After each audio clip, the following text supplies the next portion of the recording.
So hi everybody, it's Bob coming back at you in my local woods here in Sunny Ridge Park, Ossining, New York. There's my dog, taking it easy. It's a little cool out here today. Got a little snow, but man, this is late winter, early spring. So brought his pad out. He's not suffering. Don't worry. He loves the cold.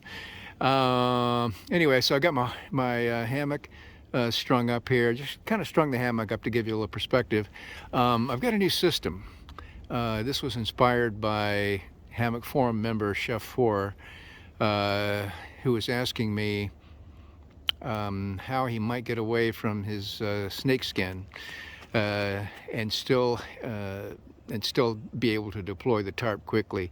I never really tackle this issue because I just usually put my tarp up. I'm not a stargazer, and I'm usually asleep in 3 or 4 minutes. But he assures me that some people like to lay in the hammock for an hour or two or more and read and stargaze and all that sort of stuff, and it's nice to have the tarp out of the way. This system here is a little bit better than the snakeskin because you have only the tarp ridgeline going over the tarp, and you don't even have the snakeskin on top to worry about to obstruct your view. Uh, so anyway, I'll give you just a brief rundown. This is the first time I've ever done this, so this is really a proof of concept, kind of a rough draft. This is less than 24 hours old, the idea. And anyway, so here we go. So what you do is, and I didn't show this part, but you just pitch your tarp as normal and stake it down and get all the distances and angles right and all that stuff. And then what you do is, now I don't normally do this. I normally just have two Prusik knots with the carabiners tied straight in to the tarp ridge lines. But on this end, I put a carabiner in the Prusik instead of having it go straight through the D-ring. And that's so that I can release it. And the point of releasing it is so that the tarp can be slid back toward the other end of the hammock. And then once the tarp is in this position, I made a couple of, you can sort of see them here, 1.2 millimeter shock cord wraps that I wrap around the tarp to kind of keep everything in place.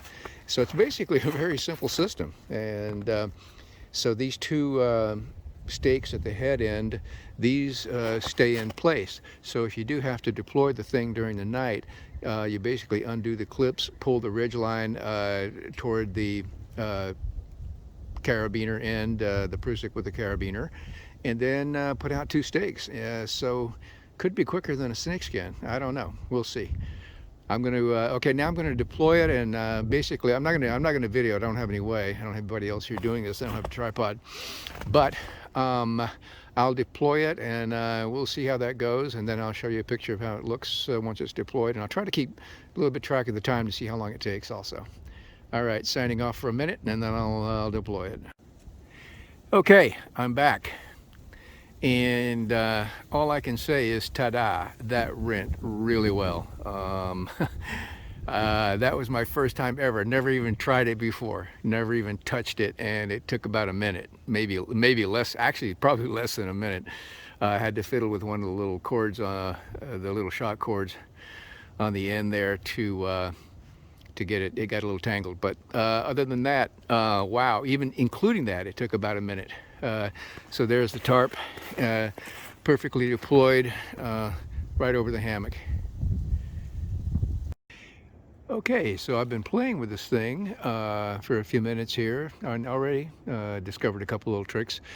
One of them is once you release the stakes on the carabiner end, you can make it easier to unclip it from the tarp by sliding it in just a little bit and releasing a little tension on it, and then it's much easier to release the carabiner.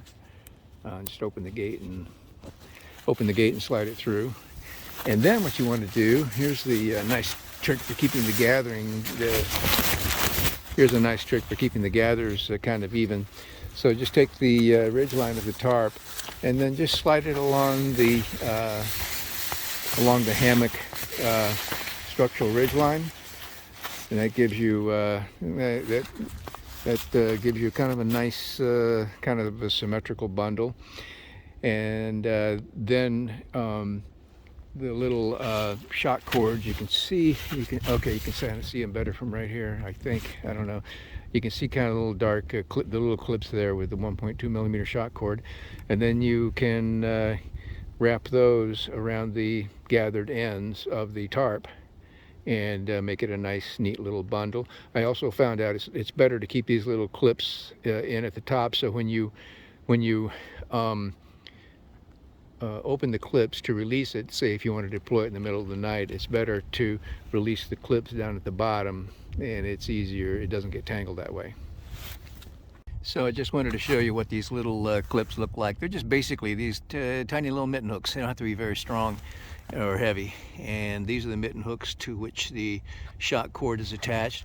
As you can see, it goes into the guy line loop down near the beaner, and then or the D-ring, and then you go up to the top and you just hook it into let me see if I can get this to focus here, and you just tie it into the one of the cords at the top. It's not really critical, just clip it in there, just wrap it around and clip it in, no problem at all.